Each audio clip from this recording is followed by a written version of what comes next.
guys. Well, last night Australia lost to Sri Lanka in the 2020 competition there, and after losing to the tourists, well, there's still no doubt that 2020 international cricket is growing in popularity, and the cricketing punters, you'd have to say, across the globe have also taken to the new form with real gusto. Last Man Stands, an international T20 amateur cricket tournament, is an example of this emerging phenomenon, from sponsoring a Kenyan Masai cricket team to play at Lord's in London this year, to setting up leagues in South African townships and raising money for disabled people back here in Australia. LMS is focused on using cricket to help those less advantaged. Now, to talk all about this is the organisation's Australian manager, Rob Stevenson. Rob, thanks for your time.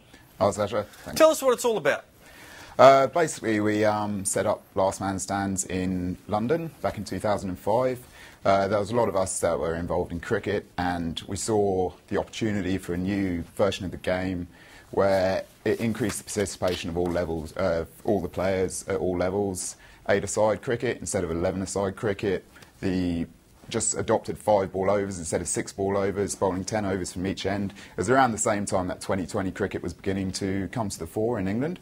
And we just looked at this, and a lot of us, or a lot of the guys that set it up, were working with banking and didn't have enough time, but we'd all played so much cricket before that it just seemed like an ideal opportunity to carry on involvement in the game, really.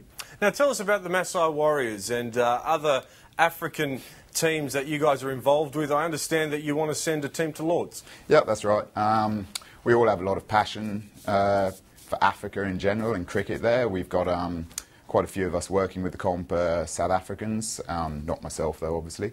And basically we came across these guys, the Masai Cricket Warriors, a few years back, just through reading about them on some cricket news, and it's an amazing story really. It was a lady from South Africa who went up to Kenya and was doing anti-HIV awareness work there with in a rural community up in northern Kenya, and she was so passionate about cricket, this lady, Aliyah Bauer, so she just decided to teach the local village how to play cricket, and they just took to it like ducks on water, they loved it. And anyway, from there we managed to help them out with going to a training camp down in Mombasa, one of the big Kenyan cities, so they learnt to play a bit better there. And then we had a World Championships last year in Cape Town, which all our teams, or our best teams, all flew into Cape Town for. And we managed to get enough sponsorship from all the guys in the comp and a few other sources to fly down all this Masai team who, they'd never been on a plane before. Got them down to Cape Town, and they had a week in Cape Town playing cricket against all these other guys from around the world, from Yorkshire, from New Zealand, from like all over South Africa and Australia. It was pretty epic. So the next stage is this year we have our World Championships just after the Ashes in Lord's in London, but using Lord's as one of the venues. So we're now just trying to get enough sponsorship to get those guys over to play at Lord's, which would just be truly spectacular, to be honest. And just briefly, what other charities are involved? Well, there's another one to do with, on a more South African basis, is this township effort that you mentioned. Basically, all the townships in South Africa are so massively impoverished, but there's a hell of a lot of good sports players around those townships. So we're trying to run games in a little tournament to get a team from the townships to go to Lord's, because at the moment we've got a lot of very good South African players in the competition, but the way that things are in South Africa, obviously a lot of our players are from the higher echelons of society there, so it's great to have more of the kind of local player base getting involved in the comp.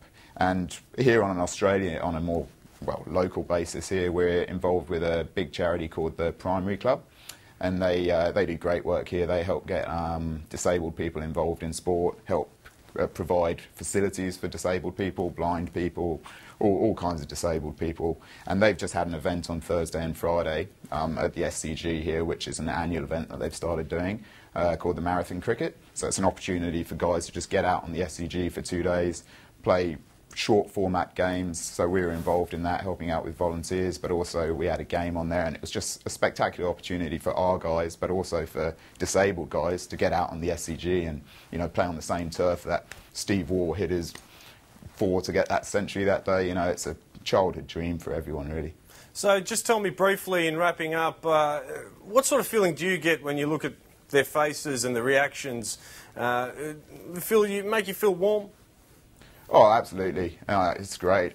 Playing against blind cricketers is, obviously a real eye-opener, but it's really just, it's spectacular, and you meet guys that you wouldn't meet outside of that context at all. So for the guys involved in our comp, who are just regular punters out there just trying to have a 20-20 hit and just with their mates, for them to get opportunities like that is just spectacular, really. Sure is. Rob Stevenson, thank you so much for joining us this morning, and good on you for getting involved with a good cause that uses sport as a vehicle to help people. Cool. Thanks, Asher.